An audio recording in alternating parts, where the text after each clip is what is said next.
السلام علیکم ورحمۃ اللہ وبرکاتہ۔ معروف عالم دین مولانا جلیل احسن ندوی رحمہ اللہ کی مشہور و معروف کتاب سفینہ نجات کے باب جھوٹ کے ذیلی عنوان منہ پر تعریف حدیث نمبر 259 پیش کرنے کی سعادت حاصل کرتا ہوں۔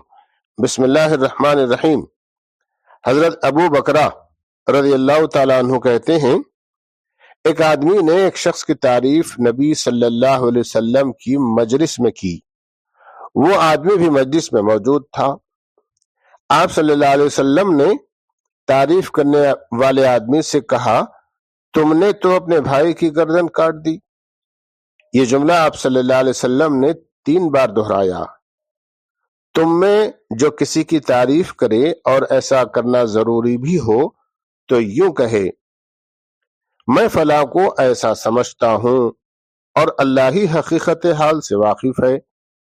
اگر وہ اس کو ویسا سمجھتا ہو اور کوئی کسی کو پاکیزہ نہ قرار دے خدا کے مقابلے میں۔ اس حدیث مبارکہ کو روایت کیا ہے بخاری اور مسلم نے۔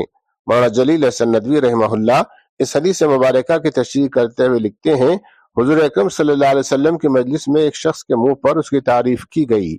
آپ صلی اللہ علیہ وسلم نے محسوس کیا کہ اس کے فتنے میں پڑ جانے کا اندیشہ ہے، اس لیے آپ صلی اللہ علیہ وسلم نے ٹوکا، بتایا کہ اگر کسی کے بارے میں کچھ کہنا ہی ہو تو یوں کہو، میں فلاں کو نیک سمجھتا ہوں، فلاں شخص کو میں جنتی یا ولی اللہ خیال کرتا ہوں۔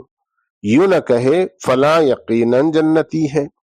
اس طرح کہنے کا کسی بندے کو حق نہیں ہے۔ کیا معلوم جس سے وہ جنتی کہہ رہا ہے خدا کی نظر میں جنتی ہے یا نہیں۔